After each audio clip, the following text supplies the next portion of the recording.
Hello, मैं हूं नीतू कुमार और आप देख रहे हैं E24 और न्यूज़ 24।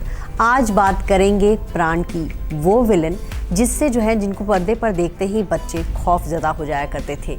वो विलन जिनका नाम प्राण किसी ने भी अपने बच्चों को नहीं दिया। बॉलीवुड में एक दौर था, वो हीरो भले ही फिल्मों में बदलते रहे लेकिन जो फिल्म का खलनायक होता था वो प्राण ही होते थे। चाहे वो दिलीप कुमार हो, धर्मेंद्र हो, जितेंद्र हो, राजेश खन्ना हो, अमिताभ बच्चन हो, मनोज कुमार हो, राजेंद्र कुमार हो, तमाम नाम ले लीजिए।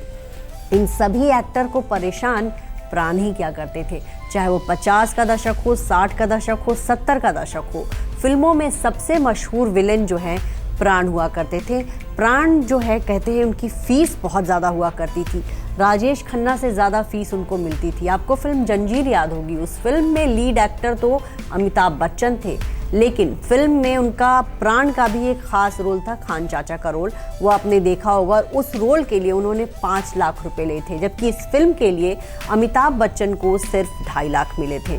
तो आप इसी से अंदाज़ा लगा सकते हैं कि प्राण का क्या दबदबा था उस दौर में, क्या उनकी स्टारडम थी कि फिल्म में हीरो से ज़्यादा पैसे विलेन को मिलते थे।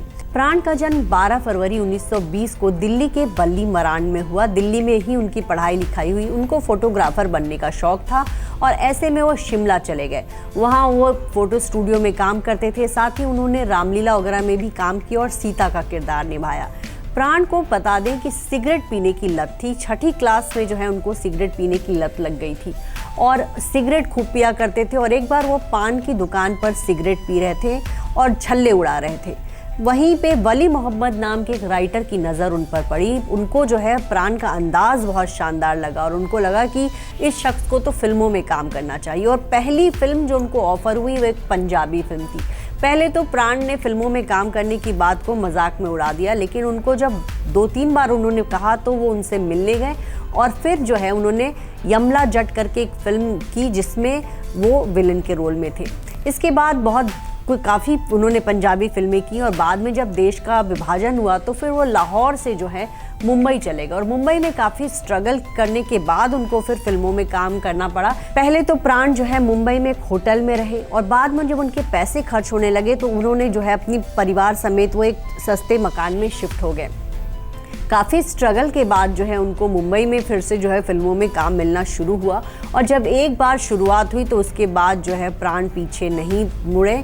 350 से ज़्यादा फिल्मों में प्राण ने काम किया और आपको ये बताएं कि प्राण को उस दौर में हीरो के भी रोल मिले। उन्होंने कुछ फिल्मों में हीरो का भी रोल किया, लेकिन उन्होंने बाद में फील किया कि हीरो के रोल में ख़ास मज़ा नहीं है, क्योंकि उनको हीरोइन के साथ पेड़ों के आगे पीछे नाचने में कोई इंटरेस्ट नहीं था। वो ऐसे किरदार निभाना चाहते थे जो पूरी फिल्म की कहानी को पलट दे, जो हीरो हीरोइन सबको परेशान कर दे और लोग उनके किरदार पर ख़ास ध्यान दें। और ऐसा कुछ करने में वो कामयाब भी रहे।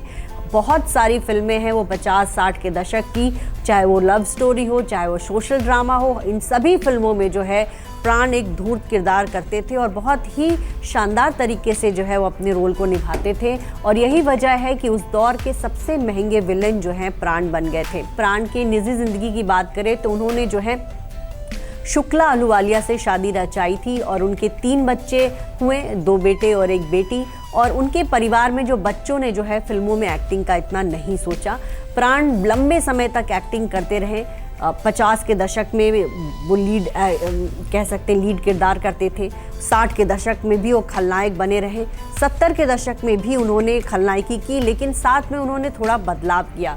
70 के दशक में वो हीरो के पिता का रोल करने लगे। अमिताभ बच्चन की कई फिल्मों में प्राण ने उनके पिता का रोल निभाया। वहीं आपने डॉन फिल्म में उनका किरदार देखा होगा। उपकार वो फिल्म थी जिसके बाद से प्राण ने अपने नेगेटिव रोल को चेंज करने का सोचा और उसके बाद वो कैरेक्टर आर्टिस्ट बनकर कुछ अलग तरह के किरदार करने लगे। लंबे समय तक प्राण काम करते रहे, चाहे वो आप 90 के दशक में भी उनको आपने बहुत सारी फिल्मों में देखा।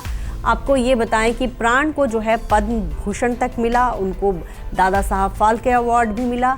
अवार्ड की कभी कोई कमी नहीं रही, हर फिल्म में उनको बहुत सराहा गया और अब वो हमारे बीच नहीं है, लेकिन प्राण ने फिल्मों में जो किरदार निभाए वो तमाम जो रोल उन्होंने किए, जिस तरह के उन्होंने अपनी अदाकारी दिखाई, अपनी बुलंद आवाज़ और एक अलग तरह की एक्टिंग दिखाई फिल्मों में, उसको जो है फैंस कभी नहीं भूल सकते। भले ही वो अब हमारे बीच नहीं है, लेकिन अपनी यादगार किरदारों की वजह से हमेशा अपने चाहने वालों के दिलों में प्राण बसे रहेंगे।